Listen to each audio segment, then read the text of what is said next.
Hi hello ಎಲ್ಲರಿಗೂ ನಮಸ್ಕಾರ and welcome to Indian recipes YouTube channel. ಇವತ್ತಿನ ವಿಡಿಯೋದಲ್ಲಿ ಪರ್ಫೆಕ್ಟ್ ಆಗಿ ಚಿಕ್ಕು ಅಥವಾ ಸಪೋಟಾ ಹಣ್ಣಿನ ಮಿಲ್ಕ್ ಶೇಕ್ ಅನ್ನ ಹೇಗೆ ಮಾಡೋದು ಅಂತ ನೋಡೋಣ.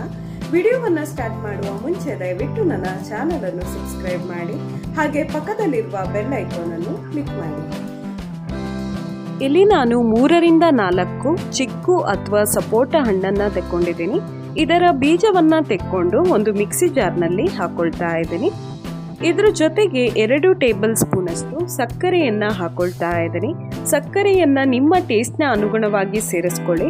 ಸಕ್ಕರೆಯ ಬದಲಿಗೆ ಜೇನುತುಪ್ಪವನ್ನ ಕೂಡ ಸೇರಿಸ್ಕೊಳ್ಬಹುದು. ಹಾಗೆ ಸ್ವಲ್ಪ ಐಸ್ ಕ್ಯೂಬ್ಸ್ ಅನ್ನ ಹಾಕೊಳ್ತಾ ಇದ್ದೀನಿ. ಈಗ ಇದಕ್ಕೆ 1 ಸ್ಕೂಪ್ ಅಷ್ಟು ವೆನಿಲ್ಲಾ ಐಸ್ ಕ್ರೀಮ್ ಅನ್ನ ಹಾಕೊಳ್ತಾ ಇದ್ದೀನಿ. ಐಸ್ ಕ್ರೀಮ್ ಅನ್ನ ಹಾಕೊಳ್ಳೋದ್ರಿಂದ ಮಿಲ್ಕ್ ಶೇಕ್ ಅಂತೂ ತುಂಬಾನೇ ರುಚಿ ಆಗ್ತದೆ, ಹಾಗೆ ತಿಕ್ಕಾಗಿ ಕೂಡ ಆಗ್ತದೆ.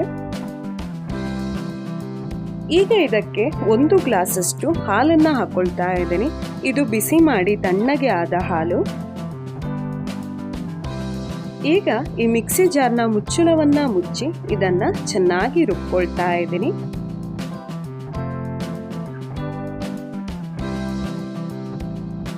ನೋಡಿ, ಈಗ ಇದು ಚೆನ್ನಾಗಿ ರುಬ್ಬಿದೆ. ಮಿಕ್ಸಿಯನ್ನ ಆಫ್ ಮಾಡ್ಕೊಳ್ತಾ ಇದ್ದೀನಿ. ಈಗ ಈ ಚಿಕ್ಕು ಮಿಲ್ಕ್ ಶೇಕ್ ಅನ್ನ ಗ್ಲಾಸ್ಗಳಿಗೆ ಹಾಕೊಳ್ತಾ ಇದ್ದೀನಿ.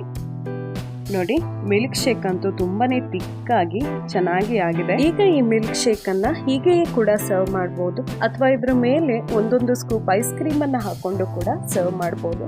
ನಾನಿಲ್ಲಿ ಈ ಮಿಲ್ಕ್ ಶೇಕ್ ನ ಮೇಲೆ 1 ಸ್ಕೂಪ್ ಅಷ್ಟು ಐಸ್ ಕ್ರೀಮ್ ಅನ್ನ ಹಾಕ್ತಾ ಇದ್ದೀನಿ. ಈಗ ನಮ್ಮ ಪರ್ಫೆಕ್ಟ್ ಆದ ಚಿಕ್ಕು ಅಥವಾ ಸಪೋಟಾ ಹಣ್ಣಿನ ಮಿಲ್ಕ್ ಶೇಕ್ ರೆಡಿ ಆಗಿದೆ. ತುಂಬಾನೇ ಹೆಲ್ದಿ ಹಾಗೆ ರಿಫ್ರೆಶಿಂಗ್ ಆದ ಮಿಲ್ಕ್ ಶೇಕ್ ನ ರೆಸಿಪಿ ಇದು.